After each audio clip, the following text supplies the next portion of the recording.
படைகள் வெளியேறாது என்கிறார் இஸ்ரேலிய பிரதமர் பெஞ்சமின் நெதன்யாகு. காரணம், தற்போது இஸ்ரேலுக்குள்ள மிகப்பெரியதொரு ஆட்சி மாற்றத்தை நோக்கிய தேர்தல் நடைபெற இருக்கிறது. காட்சிகளை நீங்க பார்க்கிறீங்க. இப்படி ஒரே நேரத்தில் 112 ஜனாசாக்களை அடக்குகிற அளவுக்கு அந்த ஜனாசாக்கள் தற்போதுதான் மீட்டெடுக்கப்பட்டிருக்கிறது. உக்ரைன் அரசாங்கம் பகிரங்கமாக மன்னிப்பு கேட்டிருக்கிறது. எனவே அவர்கள் பகிரங்கமாக மன்னிப்பு கேட்ட காரணத்தினால நாங்கள் தாக்குதல்களை நிறுத்துகிறோம், இல்லை என்றால் உக்ரைனுடைய 3 பகுதிகள் மேல, முக்கியமான 3 இடங்கள் மேல உக்கிர தாக்குதல்களை நாங்கள் நடத்தியிருப்போம் என்கிற செய்திகளை இன்றைக்கு ஈரான் வெளியிட்டிருப்பதை நம்ம பார்க்க முடிகிற அதே நேரத்தில்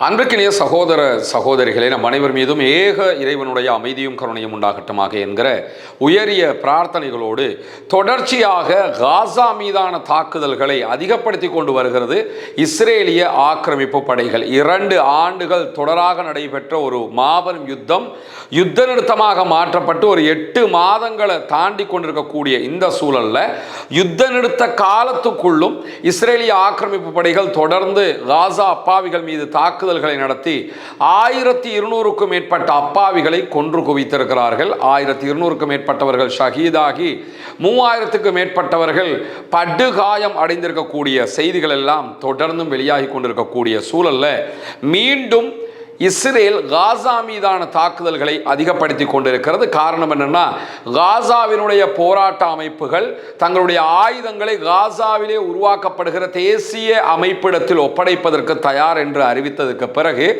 காசாவினுடைய பகுதிகளிலிருந்து இஸ்ரேலிய ஆக்கிரமிப்பு படைகள் வெளியேற வேண்டிய கட்டாயம் ஏற்பட்டிருக்கிறது. ஆனால் படைகள் வெளியேறாது என்கிறார் இஸ்ரேலிய பிரதமர் பெஞ்சமின் நெதன்யாகு. காரணம், தற்போது இஸ்ரேலுக்குள்ள மிகப்பெரியதொரு ஆட்சி மாற்றத்தை நோக்கிய தேர்தல் நடைபெற இருக்கிறது. அந்த தேர்தலில் தாங்கள் தோற்று விடுவோம் என்பதற்காக எல்லா தரப்பினருமே காசாவிலிருந்து படைகள் வெளியேற்றப்படாது என்பதை மீண்டும் மீண்டும் சொல்லி வருகிறார்கள். அதிலும் ஆளும் நெதன்யாகுனுடைய கட்சியினர் எக்காரணம் கொண்டு காசாவிலிருந்து நாங்கள் வெளியேற மாட்டோம், பாலஸ்தீன விடுதலை போராட்ட அமைப்பினுடைய சமாதான செயல்பாடுகளை ஏற்றுக்கொள்ள மாட்டோம் என்று சொல்லிக் கொண்டிருக்கிறார்கள்.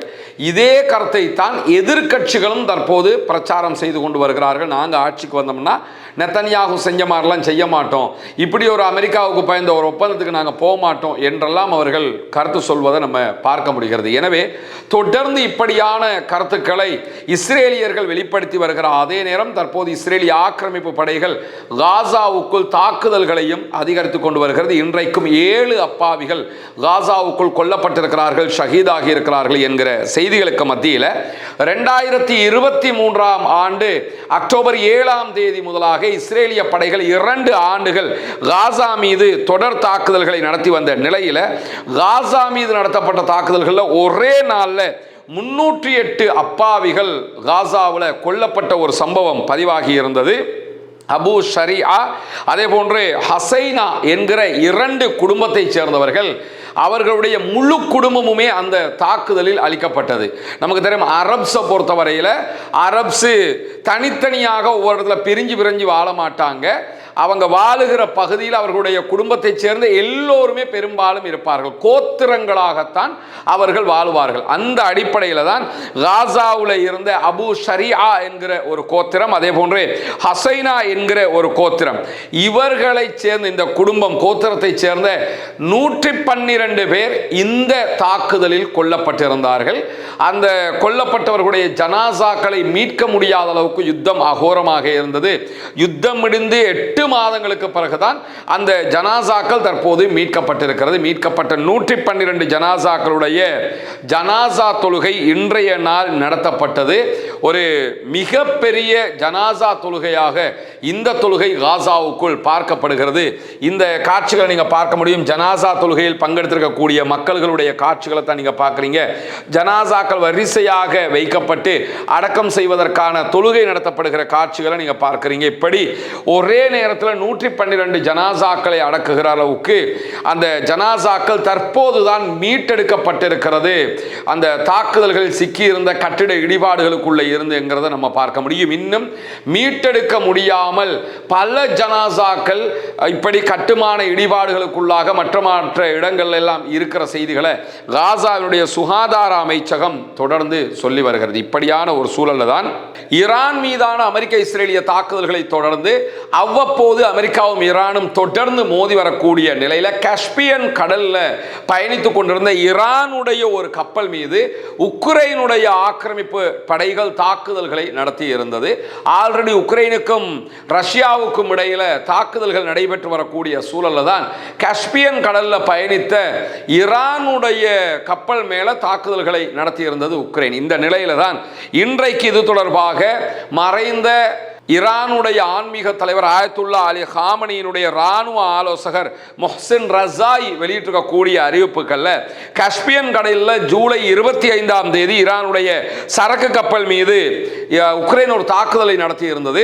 அந்த தாக்குதலுக்கு நாங்கள் பதிலடி கொடுப்பதற்கு 3 இடங்களை தேர்வு செய்து வைத்திருந்தோம். உக்ரைனுக்குள்ள 3 ஸ்பாட்ல நாங்கள் அட்டாக் பண்றதுக்கு தயாராக இருந்த நிலையில உக்ரைன் அரசாங்கம் பகிரங்கமாக மன்னிப்பு கேட்டிருக்கிறது. எனவே அவர்கள் பகிரங்கமாக மன்னிப்பு கேட்ட காரணத்தினால நாங்கள் தாக்குதல்களை நிறுத்துகிறோம், இல்லை என்றால் உக்ரைனுடைய 3 பகுதிகள் மேல முக்கியமான 3 இடங்கள் மேல உக்கிர தாக்குதல்களை நாங்கள் நடத்தி இருப்போம் என்கிற செய்திகளை இன்றைக்கு ஈரான் வெளியிட்டிருப்பதை நம்ம பார்க்க முடிகிற அதே நேரத்தில் ஹொர்முஸ் ஜலசந்தி தொடர்ந்து மூடப்பட்டு கொண்டிருக்கக்கூடிய சூழல்ல ஹொர்முஸ் ஜலசந்தி திறக்கப்பட்டால் மட்டும்தான் உலக நாடுகள் முழுவதும் ஒரு மிகப்பெரிய எகானமிக் கிரைசிஸ், பெட்ரோலியம் கிரைசிஸ் ஏற்படுவதை தடுக்க முடியும் என்கிற ஒரு சூழல் உருவாகி இருக்கிறது. இந்த நிலையில் இன்றைக்கு அமெரிக்காவினுடைய அதிகாரிகள் ஒரு முக்கியமான செய்திகளை வெளியிட்டிருக்கிறார்கள். அமெரிக்காவின் கருவூல செயலாளர் வெளியிட்டிருக்கக்கூடிய அறிவிப்பில் ஹொர்முஸ் ஜலசந்தியை மீண்டும் திறப்பது தொடர்பாக 2 நாட்களுக்குள்ளாக ஈரானோடு ஒரு ஒப்பந்தம் செய்து கொள்ளப்படும் என்கிற ஒரு செய்தியை தெரிவித்திருக்கிறார். 2 நாளைக்குள்ள ஒரு எக்ரிமெண்ட்டுக்கு நாங்களும் ஈரானும் போயிடுவோம் போது பத்திரிகையாளர்கள் உடனே என்ன கேட்குறாங்கன்னா, தெஹ்ரான் சுங்க கட்டணம் வசூலிப்பதாக சொல்லி இருக்கிறது. அதாவது பயணிக்கக்கூடிய கப்பல்கள்கிட்ட நாங்கள் டோல்கேட் போடுவோம், அதனை காசு வசூல் பண்ணுவோம் என்றெல்லாம் ஈரான் சொல்லுது. அதை பற்றி நீங்கள் என்ன சொல்கிறீங்கன்னு கேட்கும்போது அவர் டைரக்டாக அதுக்கு எந்த பதிலும் சொல்லாமல் ஹொர்முஸில் சுதந்திரமான கப்பல் பயணத்தை உறுதிப்படுத்துவோம் என்று சொல்லியிருக்கிறார். எனவே எதிர்வருகிற 2 நாட்களுக்குள்ளாக ஏதோ ஒரு வகையில் ஒரு ஒப்பந்தத்திற்கு போகிறார்கள் இருதரப்பும் என்கிற செய்திகள் இன்றைக்கு வெளியாகிற அதே நேரத்தில் இன்றைய நாள் கத்தரில் இருக்கக்கூடிய ஜார்ஜ் டவுன் பல்கலைக்கழகத்தினுடைய பேராசிரியர் பால் மாஸ்கரோவிடத்தில் அல் ஜசீரா ஒரு பேட்டியை எடுத்திருக்கிறது. அதிலே அவர் மிக தெளிவாக சில செய்திகளை சொல்கிறார். ட்ரம்பினுடைய பின்வாங்கல் அமெரிக்காவினுடைய செல்வாக்கை பலவீனப்படுத்தி கொண்டிருக்கிறது. ட்ரம்பை பொறுத்தவரையில் இன்றைக்கு பல ஊடகங்கள் ட்ரம்பினுடைய பின்வாங்கல் செய்திகளை எழுதியிருக்கிறார்கள். நேற்றைய தினம் பிபிசி அது தொடர்பாக பல வீடியோக்களை வெளியிட்டுக் கொண்டிருக்கிறது. அல் ஜசீரா இன்றைக்கு வீடியோக்களை வெளியிட்டிருக்கிறது, அது தொடர்பான ஆர்டிக்கல்களை வெளியிட்டிருக்கிறாங்க. அதே மாதிரி நம்ம ஒரு 2 நாட்களுக்கு முன்பதாக ஒரு பட்டியலையே வெளியிட்டிருந்தோம்.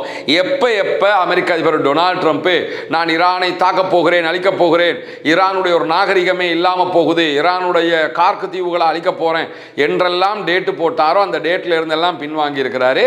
அதை சுட்டி காட்டித்தான் இன்றைக்கு ஜார்ஜ் டவுன் பல்கலைக்கழகத்தினுடைய பேராசிரியர் கத்தர்ல இருந்து அல் ஜசீராவுக்கு பேசுகிற நேரத்தில் என்ன சொல்றாருன்னு கேட்டா, ட்ரம்ப் தொடர்ந்து இப்படி வார்த்தைகளை விடுவதும் பிறகு அட்டாக் பண்ணுவேன் என்று எச்சரிப்பதும் அதற்கு பிறகு அதை வாபஸ் வாங்குவதும் என்பது தொடர்கரையாக மாறி இருக்கிறது. இது அமெரிக்காவை மிகப்பெரிய அளவில் பலவீனப்படுத்தி இருக்கிறது என்கிற செய்திகளை சொல்லி இருக்கிறது மட்டுமல்லாம இரு தரப்பினரும் ட்ரம்ப் ஏற்றுக்கொள்ளக்கூடிய வகையில் ஒரு ஒப்பந்தத்தை செய்து கொள்ள முடியுமா என்பது இன்னும் சந்தேகமாக இருக்கிறது என்கிறார்.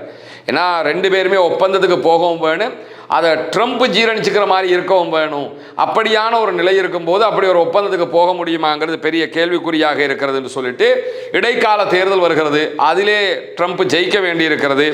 அதிக எரிபொருள் விலைகள் உச்சம் தொட்டு கொண்டிருக்கிறது. எல்லா நாடுகளிலையும் பெட்ரோலிய பொருட்கள் விலையேற்றம் அதிகரித்து கொண்டிருக்கிறது. அதே போன்று ஈரான் மீதான அமெரிக்காவுடைய யுத்தம் அமெரிக்க மக்களுக்கு மத்தியில் ஜனரஞ்சகம் இல்லாத ஒரு யுத்தமாக மாறிவிட்டது. அமெரிக்க மக்கள் அதை ரசிக்கல. அமெரிக்க மக்கள் அமெரிக்க அதிபர் டொனால்ட் ட்ரம்பினுடைய தேவையில்லாத காரியம் என்று இந்த யுத்தத்தை பார்க்கிறாங்க. இப்படியெல்லாம் இருக்கும்போது நவம்பர் மாசத்துக்கு முன்பதாக ஏதாவது ஒரு சேஞ்சை அமெரிக்க அதிபர் டொனால்ட் ட்ரம்பால் செய்ய முடியுமா என்று பார்த்தா கண்டிப்பாக செய்ய முடியாத சூழல் இருக்கிறது என்று சொல்லி ஜார்ஜ் டவுன் பல்கலைக்கழகத்தினுடைய பேராசிரியர் இன்றைக்கு விடுத்திருக்கக்கூடிய செய்திகளில் சொல்லியிருப்பதை நம்ம அவதானிக்க முடியும். ஒரு புவியியல் சார்ந்த பல நாடுகளாலும் பல ஊடகங்களாலும் மேற்கோள் காட்டப்படக்கூடிய ஒரு ஆய்வாளர் அவரே இந்த கருத்துக்களை சொல்லியிருப்பதை நம்ம பார்க்க முடிகிறது. அதே நேரத்தில் இன்றைய நாளும் ஹார்முஸ் ஜலசந்தியில் ஒரு கப்பல் தாக்குதலுக்கு உள்ளாகி இருக்கிறது. லைபீரிய கொடியோடு பயணித்த ஒரு கப்பல் இன்றைக்கு தாக்கப்பட்டிருப்பதாக ராய்ட்டர்ஸ் வெளியிட்டிருக்கக்கூடிய செய்திகளை சொல்லியிருக்கிறாங்க. மினோன் பயோனியர் என்கிற ஒரு கப்பல் தான் தாக்குதலுக்கு உள்ளாகி இருக்கிறது. கப்பலுடைய இயந்திர அறையில் தாக்குதல் ஏற்பட்டதாகவும் அதற்கு பிறகு தங்குமிட பகுதிகளில் மாபெரும் தீப்பிழம்புகள் எழுந்ததாகவும் தற்போது கப்பலுடைய தீயை கட்டுப்படுத்துகிற பணியில் கப்பல் பணியாளர்கள் செயலாற்றி கொண்டிருக்கிறார்கள். உதவி கோரிக்கைகளும் விடுக்கப்பட்டிருக்கிறது என்கிற செய்திகள் வெளியிடப்பட்டிருக்கு. இந்த கப்பல் எந்த பகுதியால் பயணித்ததுன்னு கேட்டால் ஹொர்முஸில் போகாமல் ஓமான் வளைகுடா பகுதிகளால் பயணித்தது. எனவே இந்த மாதிரியான பயணங்களை யார் மேற்கொண்டாலும் ஈரான் தான் அட்டாக் பண்ணுவாங்கிறது தெரியும். ஆனால் ஈரான் இதுவரைக்கும் அதை உரிமை கோராத நிலையிலே இந்த தாக்குதல்கள் நடைபெற்று இருக்கிறது என்கிற செய்தி வெளியாகி இருக்கிற அதே நேரத்தில் சவுதி அரேபியாவினுடைய நஜ்ரான் விமான நிலையத்தில் இன்றைக்கு தாக்குதல்களை நடத்தி இருப்பதாக யமனுடைய ஹவுதீஸ் படைப்பிரிவு அறிவிப்பு விடுத்திருக்கிறார்கள். ஹவுதீஸுக்கும் சவுதி அரேபியாவுக்கும் இடையில தாக்குதல்கள் நடைபெற்று வருகிறது. சவுதி அரேபியாவுடைய எந்த கப்பல்களும் செங்கடலில் பாபல் மந்தபை தாண்டி போகக்கூடாதுன்னு ஹவுதீஸ் தடை விதிச்சிருக்கிறாங்க. ஹவுதீஸை முற்றுகையிட்டு இருக்கிறார்கள் சவுதி அரேபியா. கடல் வான் வழி தரை வழியாக இந்த முற்றுகை தொடர்கிற நேரத்தில் எங்கள் மீதான முற்றுகையை நீக்கலைன்னா செங்கடலை நாங்கள் மூடுவோம்னு சொல்லி மூடி வச்சிருக்கிறாங்க.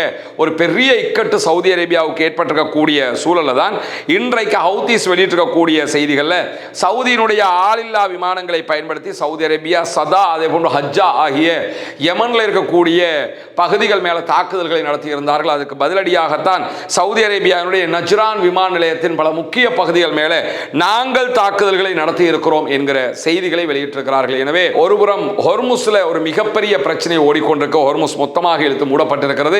அதே நேரத்தில் செங்கடல் பகுதிகளில் இருக்கக்கூடிய பாபல் மந்தபை மூடி எந்த கப்பல் போனாலும் தாக்குவோம் என்கிற ரீதியில் குறிப்பாக சவுதி அரேபியாவுடைய கப்பல்களுக்கு எந்த விதமான அனுமதியும் கிடையாது என்று ஹவுதீஸ் மிரட்டி கொண்டிருக்கக்கூடிய சூழலையும் நம்ம பார்க்க முடிகிறது. இன்றைக்கு வெளியாக இருக்கக்கூடிய மிக முக்கியமான செய்திகளுடைய தொகுப்பை தான் உங்களுக்கு மத்தியிலே கொண்டு வந்து தந்திருக்கிறோம். தொடர்ந்து இணைந்திருங்கள். ரஸ்மின் மேசி நியூஸ் மற்றும் ரஸ்மின் டாக்ஸ் ஆகிய 2 சேனல்களோடு வரக்கூடிய செய்திகளை உடனுக்குடன் உங்களோடு பகிர்ந்து கொள்வதற்கு தயாராக இருக்கிறோம். ஆக்கிரமிப்புகள் ஓய வேண்டும், ஆக்கிரமிப்பாளர்கள் ஓய வேண்டும் என்கிற உயரிய பிரார்த்தனைகளோடு ஆக்கிரமிப்பாளர்களுக்கு எதிராக தொடர்ந்தும் ஜனநாயக ரீதியாக குரல் எழுப்புவோமாக. வாஹர் தஅவானா அல்ஹம்துலில்லாஹி ரப்பில் ஆலமீன்.